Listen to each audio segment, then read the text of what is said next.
सूर्यपुर का राज्य अपनी समृद्धि और विशेष रूप से अमृत सरोवर नामक एक जादुई झील के लिए प्रसिद्ध था। इस झील का जल न केवल मीठा था, बल्कि इसमें रोगों को दूर करने की शक्ति भी थी। एक रात बिना किसी चेतावनी के ये सरोवर पूरी तरह सूख गया और उसकी तलहटी में केवल सूखी दरकी हुई मिट्टी बची रही। एक दिन राजसभा कक्ष में महाराज विक्रम, राजगुरु देवव्रत और सेनापति भैरव चिंता में डूबे बैठे थे। सभा में उदासी और बेचैनी छाई हुई थी, क्योंकि बाहर सूखे के कारण प्रजा का कोलाहल सभी के कानों में गूंज रहा था। राजगुरु देवव्रत, ये संकट हमारी कल्पना से कहीं अधिक विशाल है। अमृत सरोवर, जो हमारी पीढ़ियों की जीवन धारा रहा है, वो मात्र 4 दिनों में एक सूखी मूक खाई में बदल गया है। सूर्यपुर के नागरिक जो अब तक समृद्धि और सुख में जीते थे, वे आज भय और प्यास से जाग रहे हैं। मैंने सभी पुरोहितों, वैज्ञानिकों और जल विशेषज्ञों को बुलाया, पर कोई कारण नहीं बता सका। आपने वेद पुराणों का गहन मंथन किया है, तो बताइए, क्या हमारे पूर्वजों ने कभी ऐसी विपदा का सामना किया था? क्या इस दैवीय प्रकोप का कोई समाधान हमारे शास्त्रों में वर्णित है? हे धर्मपरायण महाराज, शांति। ये विपदा साधारण नहीं है। ये पूर्व महाराज चक्रवर्ती द्वारा स्थापित एक प्राचीन विधान है। मैंने पिछली रात महाराज इंद्रवर्मा के काल के गुप्त कक्ष में रखा वो ताम्रपत्र खोज निकाला है। इसमें स्पष्ट उल्लेख है कि सरोवर का सूखना किसी बाहरी शक्ति का कार्य नहीं, बल्कि राजा के हृदय की खामोशी से जुड़ा है। जब राजा का हृदय प्रजा के दुख से विमुख होगा, तब जल स्वयं भूमि में समा जाएगा। क्षमा करें महाराज, मैं राजगुरु के इस गूढ़ साहित्यिक अर्थ को नहीं समझ पा रहा हूं। मेरे महाराज का दिल, मैं जानता हूं, अपने प्रजा के लिए आग की तरह जल रहा है। फिर ये खामोशी कैसी खामोशी है? क्या ये किसी शत्रु राजा का षड्यंत्र है? यदि ऐसा है तो मुझे आदेश दीजिए, मैं अपनी तलवार उठाऊंगा और जो कोई भी इस राज्य की समृद्धि का कारण सरोवर छीनने की हिम्मत करेगा, उसे रणभूमि में सबक सिखाऊंगा। यदि कोई मंत्र, कोई अनुष्ठान हो तो हम उसे अभी क्यों नहीं करते? सेनापति, ये युद्ध भौतिक नहीं है।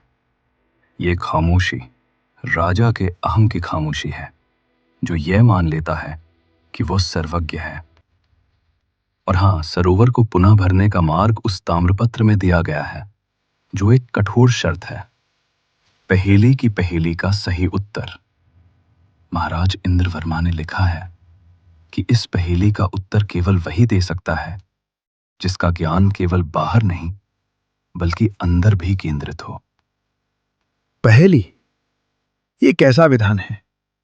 राजगुरु, विलंब न करें, कृपया वो पहेली सुनाइए। चाहे वो कितनी भी जटिल क्यों ना हो, मैं उसका सामना करूंगा।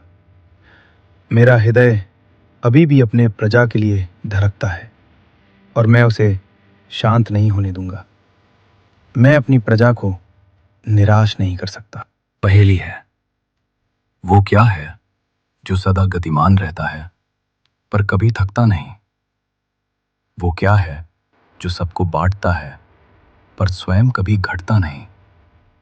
और सबसे कठिन हिस्सा, वो क्या है जो नष्ट होने पर भी कभी मरता नहीं? प्राणनाथ, आप इतने चिंतित क्यों हैं? बीते 2 दिनों से आपने अन्न जल भी ठीक से ग्रहण नहीं किया है। मैं जानती हूँ कि अमृत सरोवर सूख गया है, परंतु क्या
सकता है।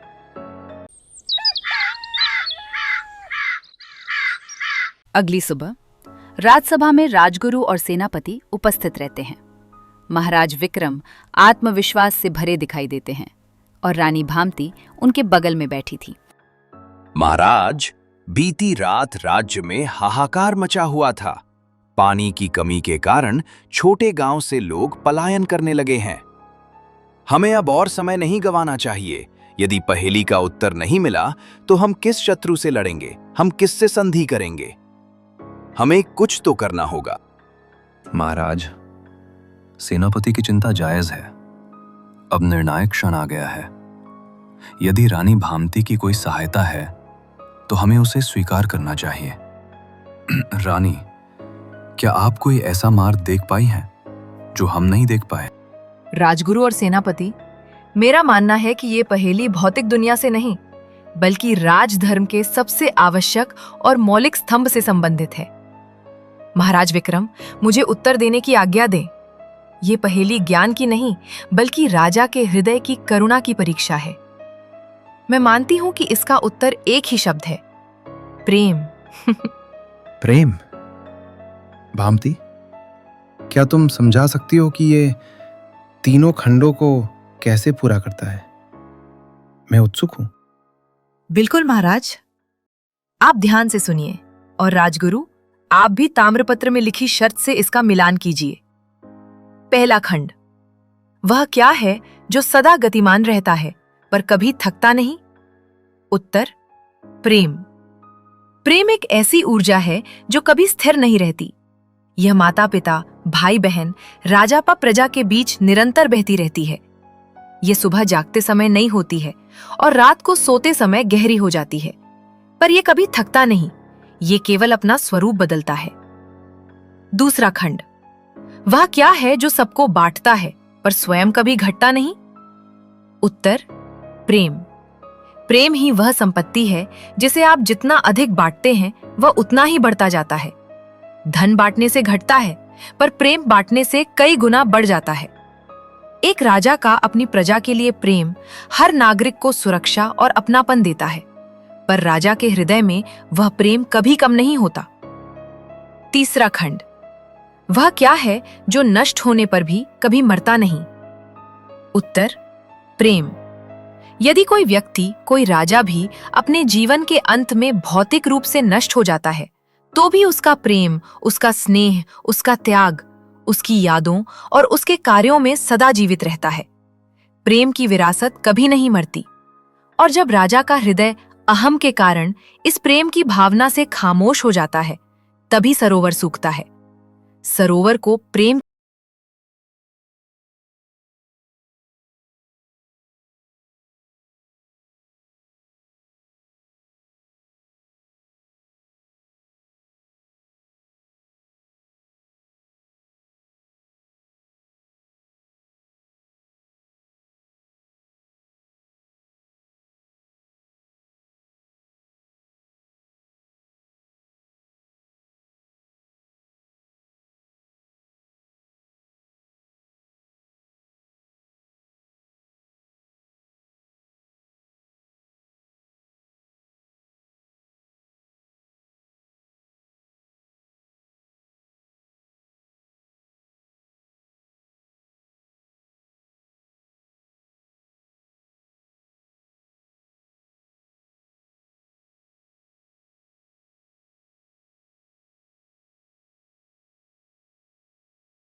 तथ्य पर आधारित।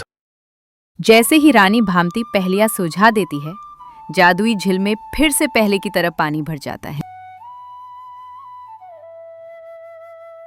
सरोवर प्रेम के शाश्वत सत्य को स्वीकार करता है और पानी से लबालब भर जाता है। महाराज और रानी एक दूसरे को देखते हैं और सूर्यपुर राज्य में फिर से सुख शांति लौट आती है।